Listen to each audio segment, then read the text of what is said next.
নমস্কাৰ মই doctor Yashodhan Deka মই কনসালটেন্ট গাইনি ল্যাপাৰোস্কোপিক সাৰ্জন আৰু endometriosis specialist Nalbari maternity hospital Sarathi hospital আৰু এতিয়া নিউটিয়া হস্পিটেল গুৱাহাটীতো আমি আমাৰ সাৰ্ভিসেস প্ৰদান কৰোঁ মই বাৰে বাৰে কিছুমান ইন্টাৰেষ্টিং টপিকস লৈ আহোঁ কিছুমান বহুত টাচিং পেশেন্টস যোনবিলাকে কেনেকৈ কপালৰ পাকত আমাক বিচাৰি উলিয়ায় আৰু আমি তেওঁলোকৰ জীৱনত এটা ডাঙৰ চেঞ্জ আনিবলৈ সক্ষম হওঁ আজি আৰু এগৰাকী কাপল আপাৰ আসামৰ পৰা আহি ওলাইছে তেওঁলোকে পেইনত ভুগি বেলেগ বহুত ডক্টৰক কনসাল্ট কৰি বহুত ঘূৰিছে কিন্তু পিৰিয়ডছৰ সময়ত যোনটো পেশেন্টৰ পেইন তেওঁলোকে কমাব পৰা নাই পেইনটো পেইনে ইফালে বিবাহিত জীৱনৰো কিছু বছৰ আগুৱালে প্ৰেগনেন্সিও হোৱা নাই বিভিন্ন ইনফাৰ্টিলিটি স্পেশালিষ্টক দেখাইছে কিন্তু সমস্যাৰ সমাধান পোৱা নাই আজি মই এটা পিকুলিয়াৰ টপিক এটা কথা কম হেতুক আমি কওঁ Acum ACUM ফুল ফৰ্মটো হৈছে Accessory Cavitated Uterine Malformation তাৰমানে এইটো ইউট্ৰাছত বাচ্চাদানীত এটা malformation হয় য'ত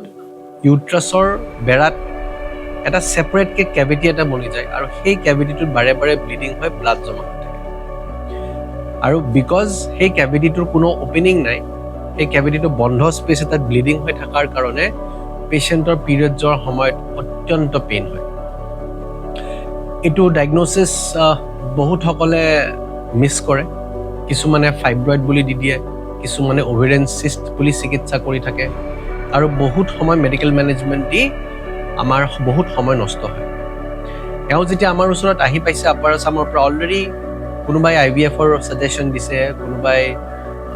মেডিসিনৰ সাজেশন দিছে কিন্তু কোনো এতিয়ালৈকে সঠিককে ডায়াগনোসিসটো কৰা নাছিল যেতিয়া আমাৰ ওচৰত তেওঁলোকে আহি পৰিলে মই নিজে আমি আল্ট্ৰাসাউন্ড কৰি চালো আৰু ইয়েস আমি একদম 100% শিওৰ আমাৰ ডায়াগনোসিস লৈ that এটো একচুয়ালি এটা এন্ডোমেট্ৰিওসিস ভেৰিয়েন্ট বুলি ক'ব পাৰে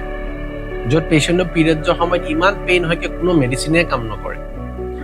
আমি আলটিমেটলি তেওঁৰ ডায়াগনোসিস কৰিলো তেওঁৰ আটাই দৰব বন্ধ কৰালো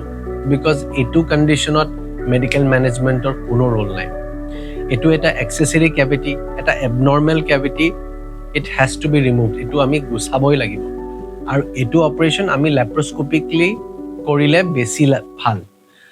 আজি আমি তেওঁলোকৰ ডায়াগনোসিস কৰি তেওঁলোকৰ ধুনিয়াকে ল্যাপাৰোস্কোপি কৰি ইউট্ৰাছটো একদম নৰ্মেল কৰি দিছো আৰু আশা কৰো তেওঁলোকে খুব ভাল খবৰ লৈ আমাৰ ওচৰত যেন জলদি উভতি আহে আহক আমি পেশেন্টৰ মুখেৰে নিজে শুনো তেওঁলোকে কেনেকৈ আমাৰ ওচৰত আহি পালে আৰু তেওঁলোকৰ আমাৰ হস্পিটেলত আহি কেনেকুৱা এক্সপিৰিয়েন্স হ'ল ধন্যবাদ নমস্কাৰ আমি গোলাঘাটৰ পৰা আহিছিলোঁ আৰু আমি বৰ্তমান উপস্থিত আছোঁ নলবাৰী মেটাৰনিটি হস্পিটেলত মোৰ ৱাইফ আজি 4-5 বছৰ দিন ধৰি এন্ডোমেট্ৰিওসিছত ভুগি আছিলে তাৰ বাবে চূড়ান্ত পেইন হয় আৰু ইয়াৰ পৰা উপশম পাবৰ বাবে মই ডিব্ৰুগড় যোৰহাট গোলাঘাট গুৱাহাটী বিভিন্ন জায়গাত ডক্টৰৰ পৰামৰ্শ লৈছোঁ বিভিন্ন জায়গাত আমি এই সম্পৰ্কত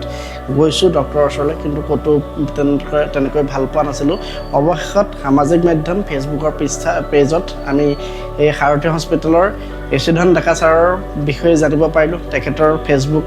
পেজত গৈ আমি বিভিন্ন ধৰণৰ ভিডিঅ' চালোঁ আৰু আহি অৱশেষত আমি ছাৰৰ লগত কথা পাতি ইয়াত আমি এডমিট হ'লোঁ আৰু যোৱা 13 তাৰিখৰ পৰা আমি ইয়াত এডমিট হৈ আছোঁ আৰু যোৱা 14 তাৰিখে ছাৰৰ তত্ত্বাৱধানত এটা আমাৰ সাৰ্জাৰী হৈ গৈছে তো আমি আশা কৰিছোঁ এতিয়াৰ পৰা যিটো চূড়ান্ত পেইন আছিল এই পেইনটোৰ পৰা আমি মুক্ত হ'ম আৰু আমাৰ যি সপোন বা যি ভৱিষ্যতৰ পৰিকল্পনা বা যি আশা সেই আকাংক্ষা আমাৰ ছাৰৰ তত্ত্বাৱধানত ছাৰৰ আশীৰ্বাদত সেয়া সম্পূৰ্ণ হ'ব আৰু যোৱা 4 দিন ধৰি ইয়াত আমি ইয়াৰ নাৰ্ছিং ষ্টাফ হওক বা অন্যান্য ষ্টাফসকলৰ পৰা যি ধৰণৰ কোঅপাৰেশ্যন পাইছোঁ যি ধৰণে ছাপোৰ্ট কৰিছে একদম অত্যন্ত প্ৰশংসনীয় আৰু ছাৰে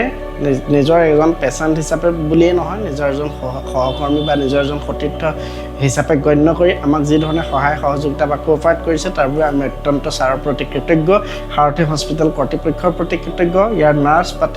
অন্যান্য ষ্টাফসকলৰ সকলোৰে প্ৰতি আমি কৃতজ্ঞ আৰু আজি বা কালিলৈ আমি ইয়াৰ পৰা ছাৰে আমাক ৰিলিজ দিব আৰু নিশ্চিতভাৱে আমি ইয়াৰ পৰা নিজৰ গন্তব্যস্থানলৈ কালিলৈ বা পৰহিলৈ ভিতৰত ইয়াৰ পৰা গতিক্ৰমণ কৰিম ধন্যবাদ সাৰথী হস্পিটেল নামনি অসমৰ ফুল্লি এনিমেট স্বীকৃত একমাত্ৰ হস্পিটেল আপোনাৰ বাবে আপোনাৰ লগত